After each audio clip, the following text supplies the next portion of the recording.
Então vamos lá. Agora vamos trabalhar com os tempos contínuos. Lembrando que nós temos os dois principais, que são o presente contínuos e o passado contínuos.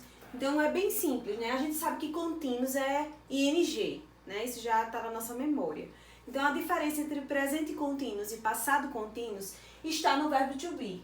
Se o verbo to be está no presente, significa que eu estou trabalhando com o presente contínuos, né? E se o verbo to be está no passado, significa que eu estou trabalhando com o passado contínuos.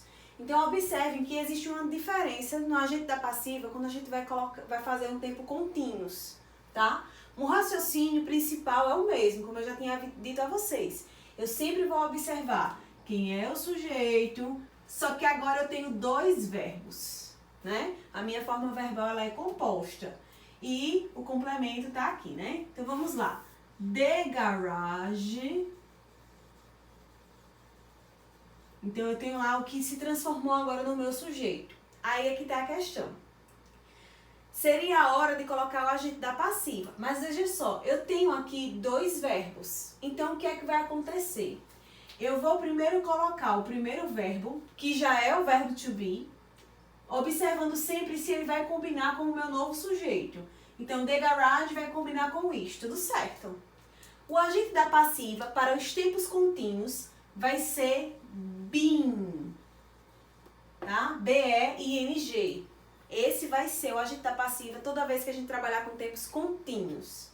E o verbo principal, que era painting, ele vai ficar no particípio. Como ele é regular, painted. Vou colocar o sujeito, mas primeiro eu coloco a preposição by. Então, by John. Tá? The garage is being painted by John. Então, a segunda, o verbo to be está no passado. Então, significa que eu estou trabalhando com o passado contínuos. Então, vamos lá. Sujeito, verbo e... Ó, aqui... Eita. Aqui não é. Tá.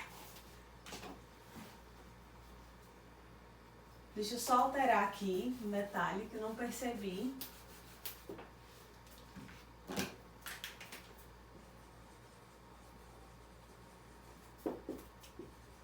Era futuro com going to.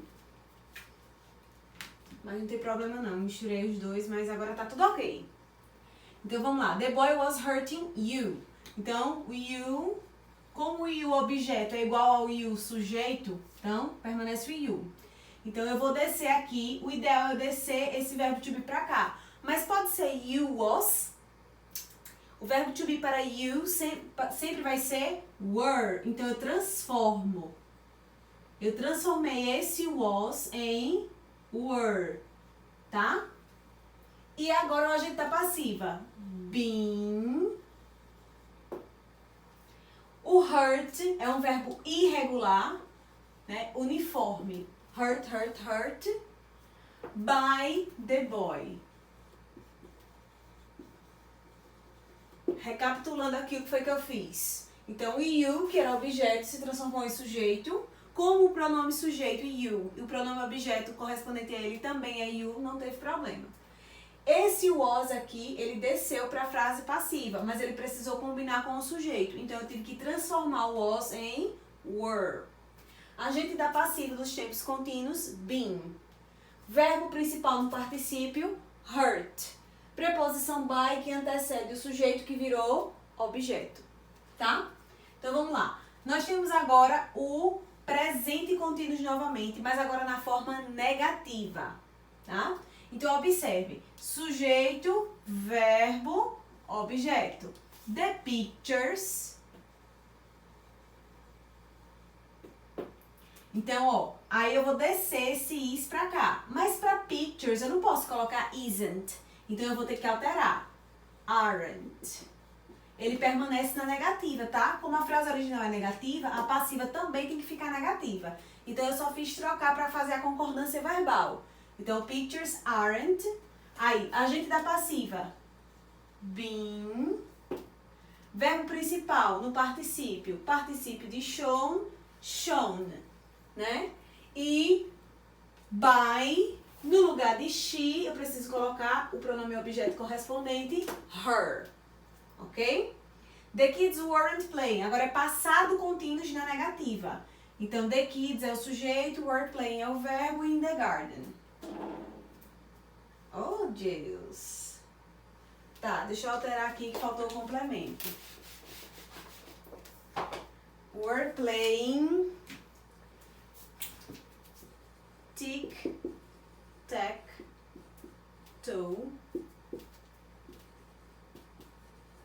in the garden. Pra quem não sabe o que é tic-tac-toe, é o jogo da velha, tá? Então, the kids were playing tic-tac-toe in the garden. Então, eu vou colocar, o meu sujeito vai ser tic-tac-toe, né? Tic-tac-toe. Posso colocar weren't aqui? Não, porque tá no singular. Então, eu vou adaptar. Wasn't. Agente da passiva. Been. Verbo no particípio. Played by the kids. E aí eu completo in the garden, tá? O que sobrou da frase eu repito no final. Presente contínuo na interrogativa. Então vamos lá. Aqui é o verbo, né? Auxiliar. O sujeito, o verbo de novo, só que aqui é o verbo principal, tá? A move é o complemento. Então vamos lá. Lembrando que na interrogativa eu permaneço usando o auxiliar no início da frase, tá? Como esse verbo to be aqui ele permanece, eu tenho que só observar se ele vai combinar com o meu novo sujeito. Então o meu novo sujeito vai ser o quê? A move. Para a move eu posso usar o are? Não. Então eu tenho que trocar. Então, is a movie, né? Que aqui é o quê? O auxiliar, o novo sujeito, agente da passiva, been, verbo principal no particípio, watched, by. No caso, you. You, sujeito e objeto é o mesmo, you, e complemento o que sobrou aqui da frase, eu repito lá no final. Now. Ok? Passado contínuos agora na interrogativa. Então, aqui tá o auxiliar, o sujeito, o verbo principal, their homeworks, their homework 5 minutes ago, tá? Então, their homework é o meu novo sujeito. Tá, mas aí, como é interrogativa, eu não posso começar com their homework, né? Homework, ele é um substantivo incontável. Então, todos os substantivos incontáveis, eles não existem em plural. Por isso que eu apaguei o S ali, foi um equívoco. Então, eles não existem em plural. Então, eu não posso colocar o were. Eu vou colocar o was. Was their homework. Aí, was their homework done, né? Verbo principal no particípio. Do, done. Was their homework done by... Sujeito que era they, transforma em objeto them. E aí o que faltou aqui? 5 minutes ago.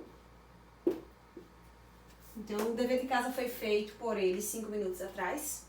Então, pessoal, no caso do tempo verbal contínuo, ele exige que você tenha um pouco mais de atenção do que nos outros tempos verbais. Por quê? Porque eu já tenho um verbo to be presente na frase original, na voz ativa. Então, quando eu vou passar para a passiva, eu preciso fazer a concordância desse verbo to be que já existe, para poder colocar depois o agente da passiva. Então, isso às vezes causa confusão nos alunos, porque exige uma atenção maior. Mas não é um bicho de 7 cabeças. Isso aqui só se aprende com muito treino, tá? Você tem que fazer vários exercícios para você ir observando as nuances. Mas o segredo aqui é você prestar atenção, apenas isso. E saber qual é o agente da passiva para cada tempo verbal, ok?